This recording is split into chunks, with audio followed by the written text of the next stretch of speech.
Boa tarde, pessoal. Vamos iniciar o nosso conteúdo de geografia, mais especificamente uma aula de geografia, de geopolítica, é, analisando o leste europeu, ou seja, vai ser uma aula que vai falar sobre o processo de Revolução Russa até o fim da, da, da União Soviética, de forma bem sucinta, numa primeira aula do nosso capítulo, certo? A gente vai usar como recurso aqui o slide preparado, para a gente conseguir desenvolver esse conteúdo. Então, assim, a Rússia, até a sua revolução que acontece em 1917, ela era um lugar na Europa, basicamente, que ainda era feudal, certo? Lá na Rússia, quem governava era o chamado, a dinastia Czar, ou Czarismo, como queiram chamar. Então, assim, o czarismo ele acabou se envolvendo em guerras, acabou perdendo uma guerra para o Japão, e quando acontece a Revolução Russa, em 1917, a Rússia estava na guerra, na Primeira Guerra Mundial, totalmente com a desaprovação social, a questão econômica não estava satisfatória também, a Rússia tinha feito um acordo com empresas do capital estrangeiro, a qual não tinha dado certo essa questão da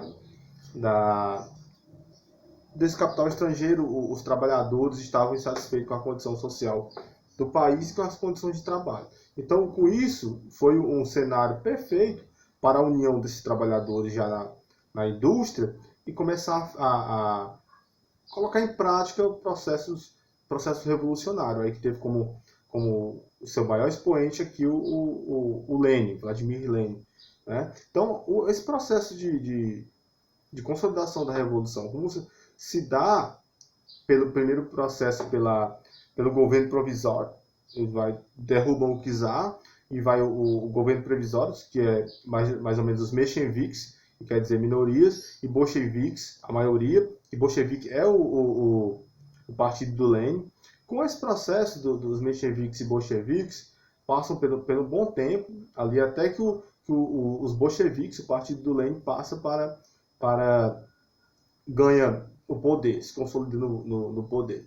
Então, com isso, 1917 até 1923, 24, a Rússia, basicamente economicamente e politicamente, começa a agir dentro da sua revolução com indústria de base, basicamente voltado só para o cumprimento de uma indústria local, com aquelas ideias revolucionárias e tudo. Em 1924, seu líder maior, o Lenin, morre, em 23 ele já se afasta, em 24 ele morre. Então, com isso, ele vai ter uma briga interna dentro do Partido Comunista.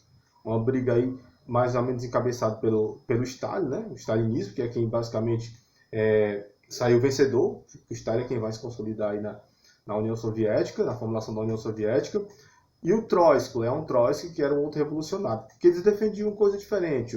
O Trotsky defendia uma revolução socialista que expandisse para o mundo inteiro. Né? Ele até tem um livro chamado A Revolução Permanente.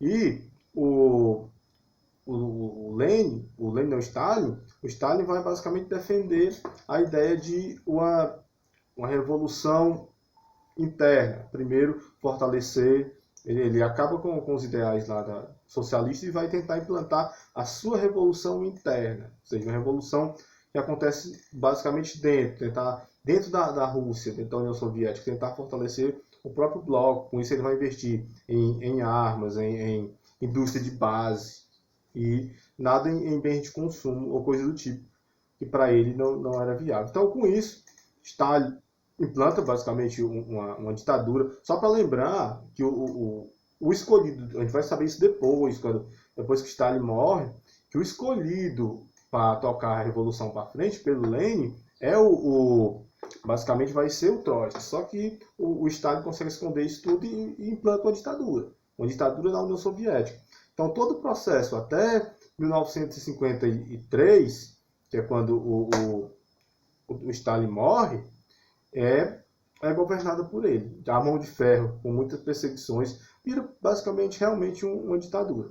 Com isso, após o Stalin morrer, a União Soviética começa a vir para o seu processo decadente, que é o que a gente vai ver, né, no próximo slide. Então, assim, com isso, após o Stalin morrer, a União Soviética passa por um momento de muita instabilidade, a estabilidade do país não é tão legal, até que assume o Brezhnev, ele vai assumir aí dos anos 70 aos anos 80, o seu governo ele é um pouco ditatorial, ele é ditatorial também, mão de ferro, se envolve em guerra, ele invade o Afeganistão, e com isso é um processo que vai custar muito caro para a União Soviética, vai custar praticamente aí a derrocada da União Soviética. Com isso, o Brezhnev começa a não... Ele fica dos anos 70 até o começo dos anos 80, ele morre em 82.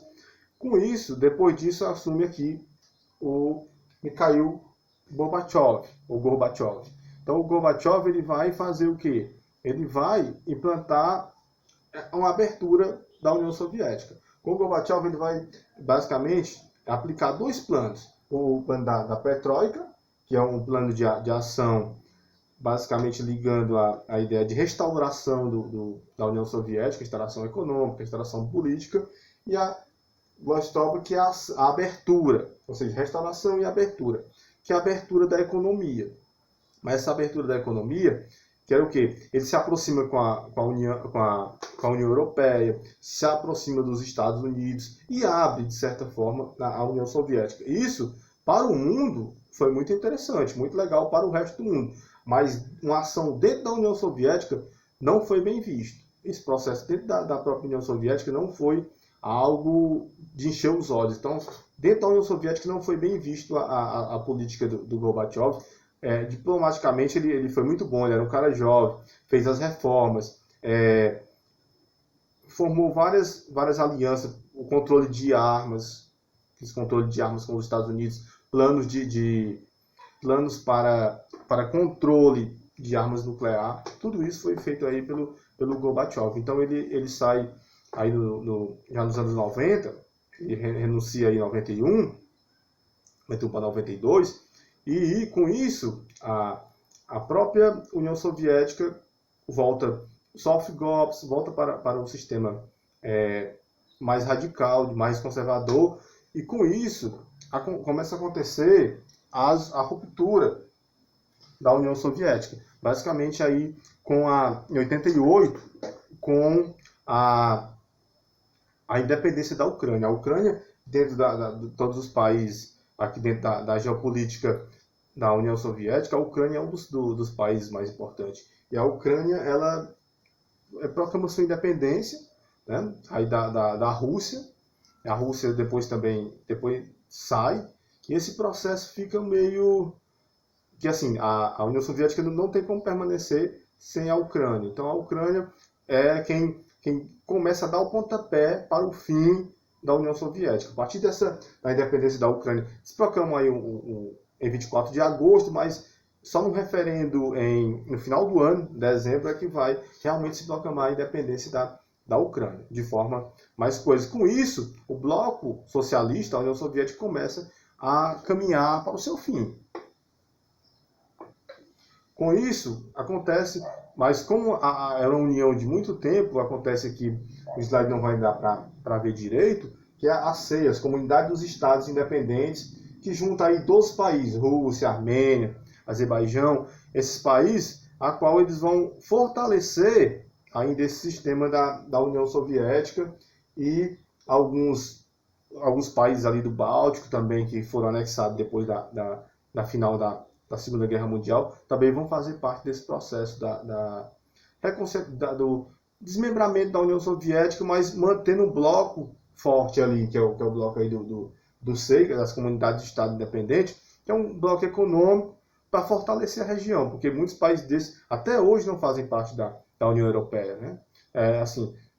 Não é porque é geográfico que a Europa ela é geográfica, é um continente só, mas nem todos os países da Europa fazem parte da União Europeia, daquele bloco. Então o SEI ele vai dar essa fortalecida em regiões, em estados ou países que faziam parte do bloco socialista.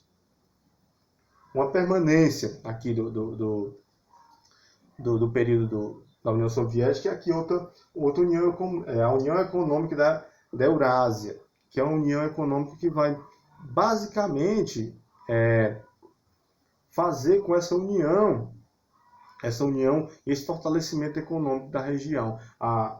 Na região ali da Belarus, da Rússia e de outros países que fazem um bloco de fortalecimento e de incentivo econômico, já que eles não fazem parte efetivamente da União Europeia. Então, isso é uma permanência do que era a União Soviética, basicamente a permanência, vamos dizer, histórica e geográfica na questão da geopolítica. Então, a União Soviética, ela demorou muito tempo para se consolidar, mas como a gente viu, o fim dela foi muito rápido e com isso trouxe muitas consequências. No período de Guerra Fria, os Estados Unidos, por exemplo, não tinha intenção nenhuma de que a União Soviética acabasse, porque todo mundo sabe que a União Soviética e seus países tinham muita arma, então essa arma ia ficar na mão de qualquer um, igual aconteceu. Tem vários filmes que relatam isso de armas, negociação de armas, principalmente na região da Armênia, da Hungria, dessa região aí, que tinha muita arma e depois ficaram sendo negociados. Com isso, a região, com o fim e o declínio do socialismo, se deram em desmembramento de vários países, a região da antiga extinta Iugoslávia, que se transformou em vários países. Tudo isso hoje são reflexos do que foi ainda a União Soviética. A Rússia basicamente assumiu